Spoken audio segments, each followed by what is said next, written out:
Today's task is to make the Christmas cake. It's now middle of November. I'm a bit on the late side, but as most of you will already know, if you've been following me for a while, I had a heart attack in September, and it took me most of the October to get sorted.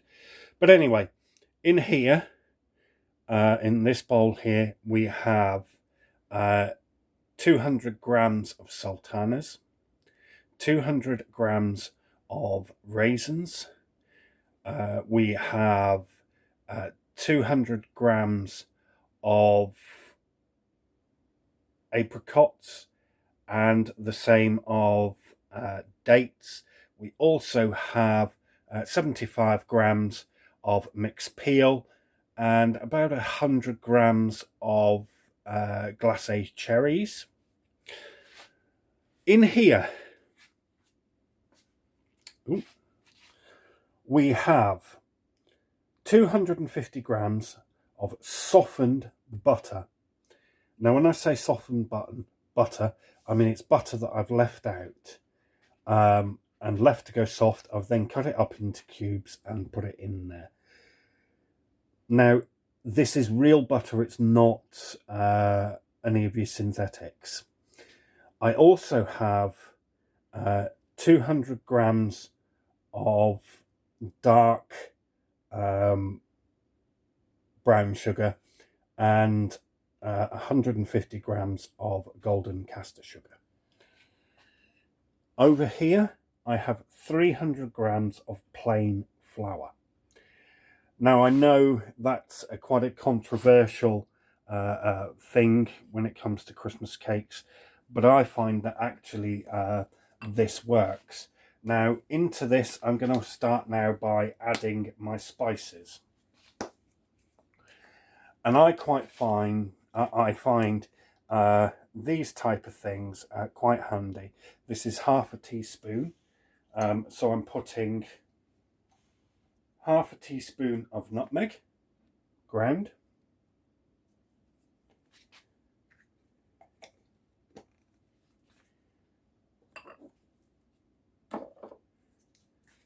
A teaspoon,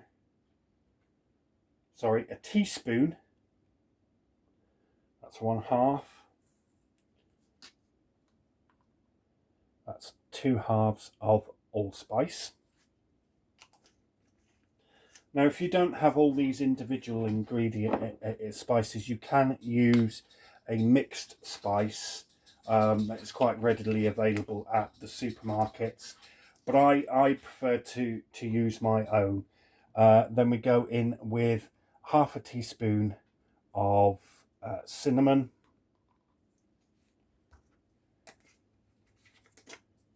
and half a teaspoon of cloves.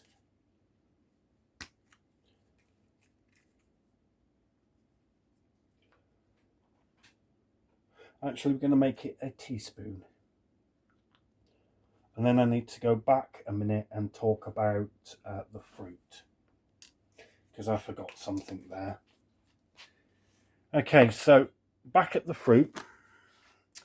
This is a boozy cake, and anybody who knows a traditional English Christmas cake knows it's bloody boozy.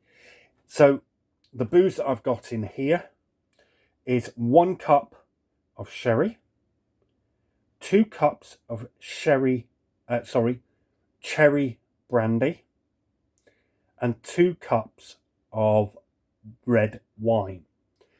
Now, I've then left this for 24 hours, mixing every so often just to move the fruits around so that all the alcohol gets soaked up into that fruit. So, like I said, in here we have the sugars and the butter.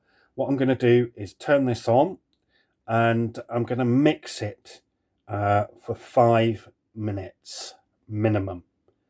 Okay, because we're going to try and get as much air in this. And if you have a mixer like this, please try and use the whisk, not the K-beater or the hook. For cakes, the whisk, that's exactly what it's for.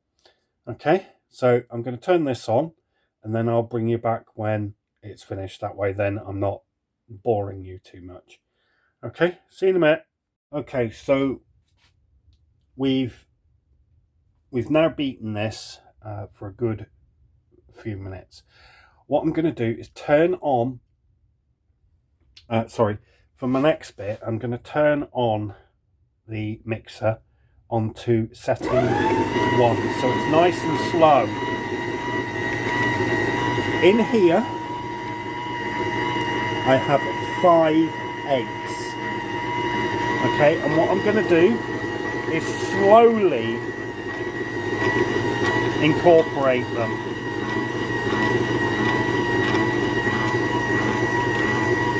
Okay.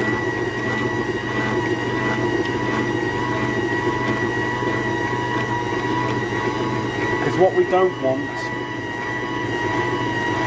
is for it to start curdling.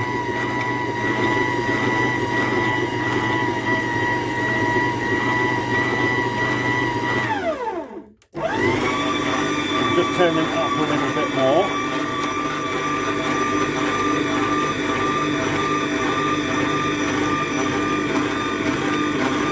Put in a little more.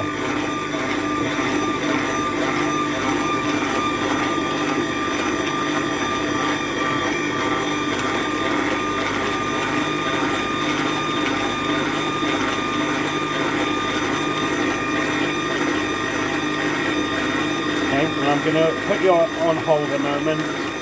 It'll be a couple of minutes for me and a few seconds for you, okay?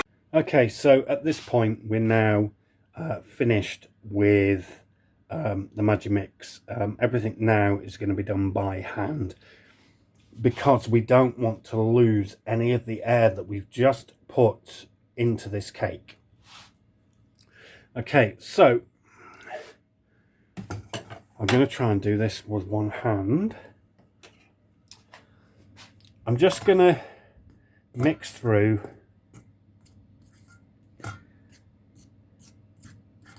the spices into the flour so that there's no one bit of the cake that has more spice than the other. Okay, and now what I'm going to do is I'm using quite a big serving spoon. I'm going to put 2 spoonfuls of the flour in, and what we're going to do now is just fold the flour in to incorporate it. Okay, so I'm going to do that, and we do it 2 spoonfuls at a time. Okay, bit by bit, all the time folding. Do not beat. Okay, so you're pulling it from the bottom to the top. Anyway, I'm going to get on and do this, and I'll bring you back for the next stage. Okay, so the next job we've got, and I'll just grab a spoon a moment if I can find one. Actually, I'll do it with a fork because I can find one of them. Is we're going to start adding the fruit. Okay, I'm going to add it a bit at a time. There is a good amount of fruit in this, and it should be. Okay, and we're going to fold again. Okay.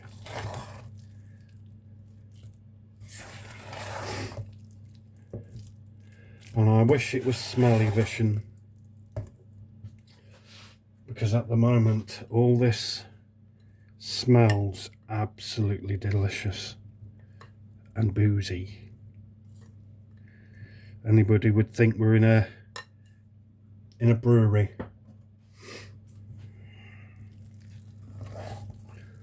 Okay.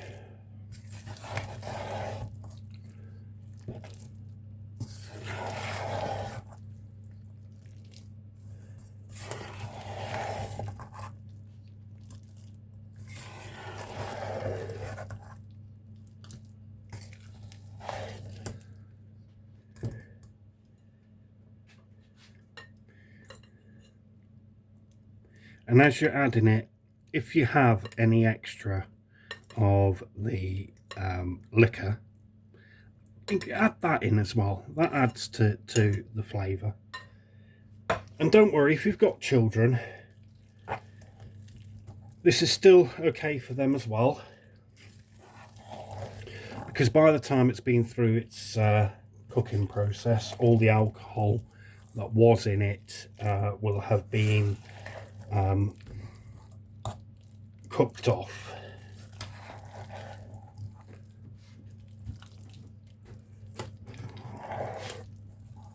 Okay, so I'm going to continue to incorporate the fruit, and I will bring you back in a moment for the rest of it. Sorry we've had to do this as a voiceover, but the wife had Chicago Fire playing in the background, and I didn't want YouTube to be penalising us because of it. So what I've done here is to single line the bottom of the cake tin with greaseproof paper. I've also double lined the sides of the tin. Now, and what I've done is I've gone past the tin the same height again, so the parchment paper or greaseproof paper is the double height of the tin. The tin itself is 21 centimeters by 21 centimeters, or 8.5 by 8.5 inches. The reason we come double past the height of the tin is not necessarily for the raising of the cake, because the cake doesn't actually raise that much at all anyway, because of it being a fruit cake. But it helps to prevent the top of the cake from becoming too dark, because it is in the oven for quite some time. And the reason for the double lining is to help prevent the outside of the cake from burning. We need to push the cake batter into the corners and smooth the top off. We always like to leave ourselves a little bit in the bottom and around the sides of the bowl, for us to lick and share whilst the cake is cooking.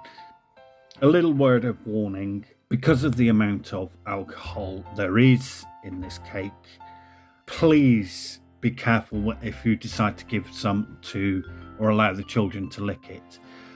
There is quite a bit of alcohol in it. It hasn't been burnt off yet with it going into the oven, so please be careful there. We have now completed this part of the cake. It's off to the oven, where we will bake it for 1.5 to 2 hours. I suggest at the 1.5 hours you open the oven and just put a skewer in it to check it. And I would do it in a few sections, not just in the centre, but around the centre and the edges of the cake, just to check it. If it comes out clean, it's ready and can come out and sit in the tin to cool down. I want to thank you for watching our Christmas cake recipe, and hope you enjoyed our video. If you did, could you please help us out and like the video and comment, because this really helps with the YouTube algorithm. Also, if you haven't already, please subscribe. Thank you once again for watching our video, and we'll see you again in the next one. Thank you. Ta-da!